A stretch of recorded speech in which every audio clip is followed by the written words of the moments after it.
अजब रमा राघवची जोडी।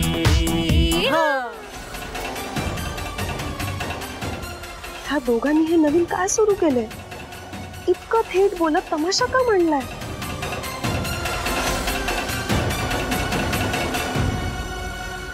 अश्विनी हे बघ, तू जे म्हणतेस ते सगळं खरं जरी मानलं ना तरी सुद्धा राघवचं रमावर प्रेम आहे हे तुला स्वीकारावंच लागेल।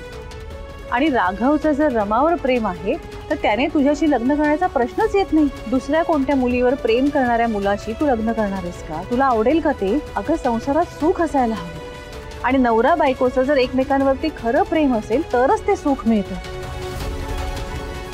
अश्विनी आपण ना तुझ्यासाठी एक छान मुलगा शोधूया। त्याने माझा संसार सुखाचा होईल होईल। माझं राघव रावणवर प्रेम असताना मी दुसऱ्याच कोणाची तरी लग्न करायचं नाही। मी लग्न करेन तर फक्त राघव रावणशीच करेन।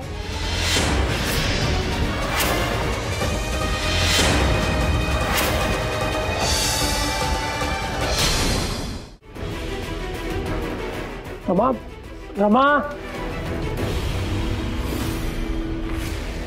तुम्ही सर्व आमच्याशी खूप वाईट वागलेला आहात। आमची फसवणूक केलेली आहे तुम्ही। आणि ताई तुलाही एक मुलगी आहे हे विसरू नकोस।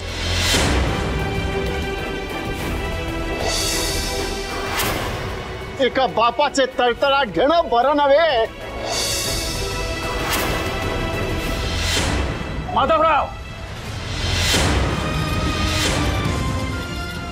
डोळे आणि बुद्धी बंद करून रमा राघवच्या लग्नाला मी परवानगी दिलेली नाहीये आणि त्या दोघांना पूजेचा मान दिला त्याबद्दल माझ्या मनात काहीतरी विचार असेल ना। आणि तू ग अश्विनी, गेले 11 दिवस याच कुटुंबाचा भाग घेऊन गणपतीच्या कार्यात हिरिरीने भाग घेतलास ना, आनंदाने राहिलीच ना या घरात। मग आता काय झालं एकदम तुला? या तुमच्या दोघांच्या या वागण्याचा घरातल्या सदस्यांवर काय परिणाम होईल, किती त्रास होईल याचा काही विचार केला तुम्ही दोघांनी? म्हणूनच तर म्हणतोय ना की एकदा विष देऊन टाका म्हणजे सगळे प्रश्न संपतील। तुम्ही तुमच्या मुलाचा विचार करून निर्णय घेऊन मोकळे झालात। आता मलाही माझ्या मुलीचा विचार करावाच लागेल आणि काहीतरी निर्णय घ्यावाच लागेल। नाही बाबा, आता जो काही निर्णय घ्यायचा ना तुम्ही घे। माझं आणि राघव रावांचं लग्न नाही होणार हे या सगळ्यांनी ठरवून टाकलंय ना। ठीक आहे, आता माझं काय करायचं ना ते मी बघते।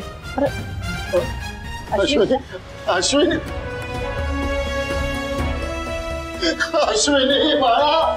आई कठीण आहे कुणाचं काही ऐकायचंच नाही हे असा विडा उचलला या मुलीने। अहो अश्विनी शालिनी, तू कुठे चाललीस? अहो आई पण ही सगळी नाटकं चालली आहेत हे सांगायला काय ब्रह्मदेव यायला हवाय? ती हे सगळं मुद्दाम करते म्हणजे तू तिच्या मागे जाशील आणि तिचा हट्ट पूर्ण करशील। लग्न म्हणजे काय पोरखे वाटतोय ना? लोकांना स्वतःच्या पलीकडे दुसरं काही दिसतच नाही। अशी माणसांना स्वतः आनंदाने जगत का दुसऱ्याला आनंदाने जगू देत? नाती प्रेम हे असं ओरबाडून मिळत नसतं हेही कळत नाही यांना। अहो आई पण तू आता त्यांच्या समोर मान तुकवलीस ना तर आयुष्यभर माधव आणि अश्विनीच्या तालावर नाचावं लागेल तुला। रमा तुला सून म्हणून हवी आहे ना, मग आत्ता खंबीर राहा। अहो आजी असं काय बोलताय तुम्ही? अश्विनीने जीवाचं काही बरं वाईट करून घेतलं म्हणजे? काही जीवबीर देत नाही ती।